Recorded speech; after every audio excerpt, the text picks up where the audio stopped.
I thought that he did a great job, in collaboration with a lot of other people that really did a great job at Colorado.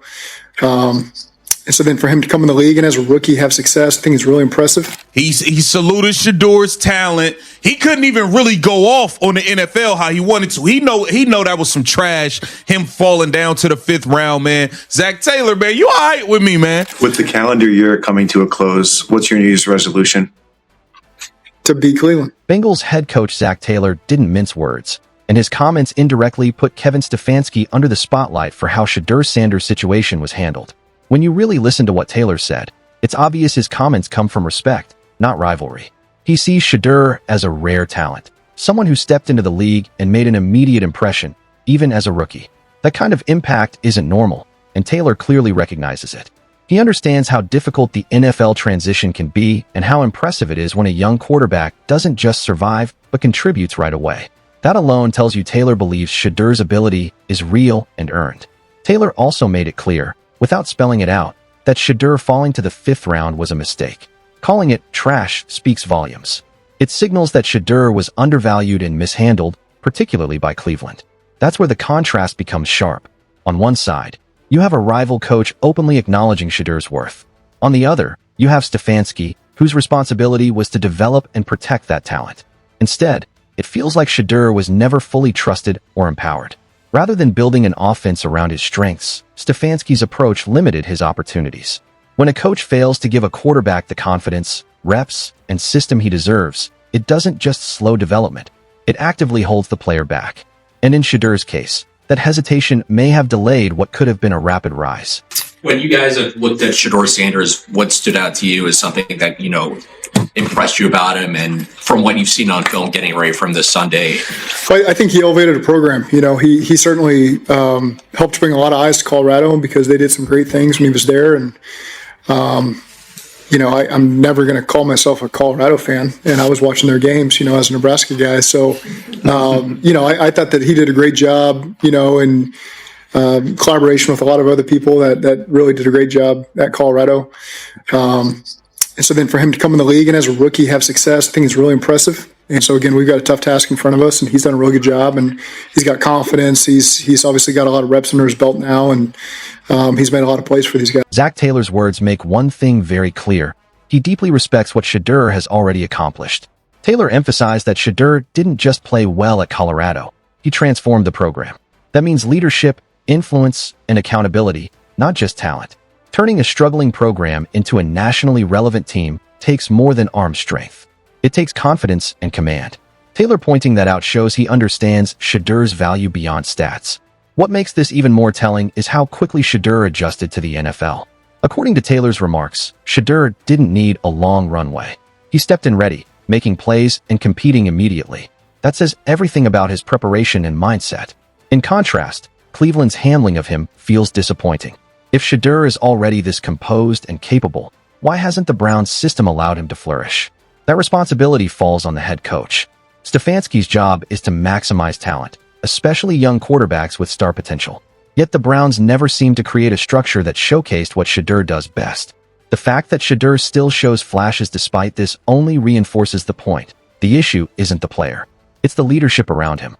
Taylor's comments also highlight how much experience and confidence Shedeur has already gained through real reps. That doesn't happen by accident. It's earned. Meanwhile, Cleveland's inability to fully invest in his growth raises serious concerns.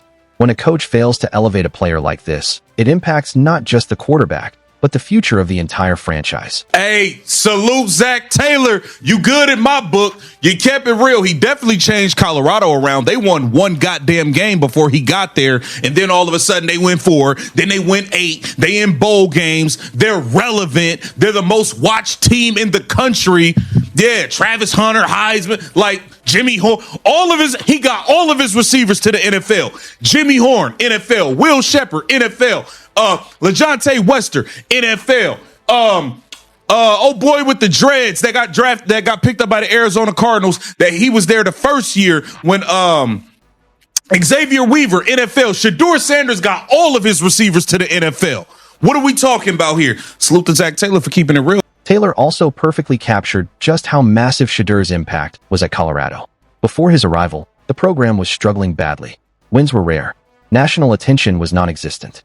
Then Shedeur showed up, and everything flipped. Bowl appearances, national broadcasts, record-breaking viewership.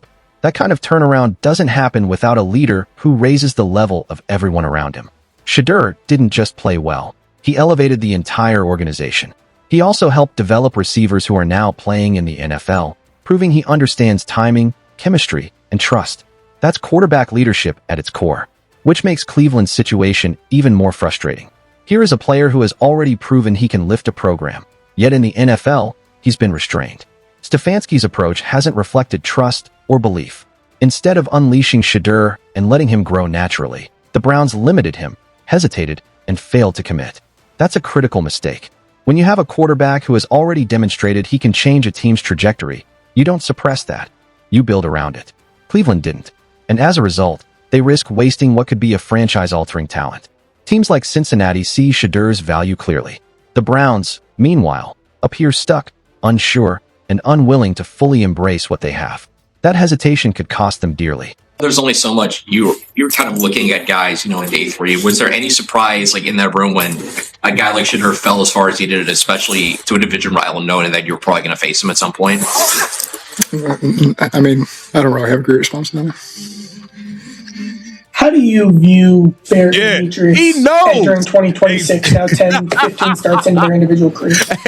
Zac Taylor knows it was BS the how Shedeur fell to the 5th round. He knows it was bullshit. He knows it. Man, he just couldn't say it. He just couldn't say it. He's trying to keep it. It's also obvious from Zac Taylor's tone that he believes Shedeur Sanders should never have fallen to the 5th round. He doesn't say it outright, but the implication is there. Shedeur was undervalued.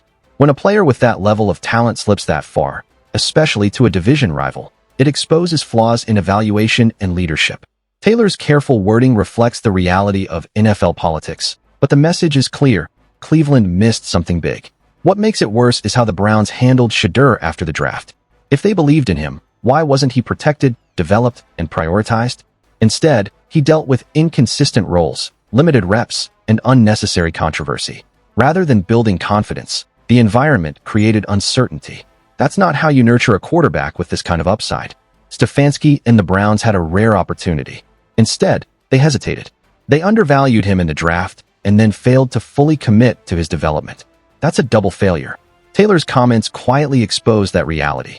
Shedeur deserved better, from draft night to the field. Cleveland didn't just let a talented quarterback slip. They failed to recognize what he could become. And that failure doesn't just hurt Shedeur. It puts the franchise behind. When you don't believe in elite talent early, someone else eventually will.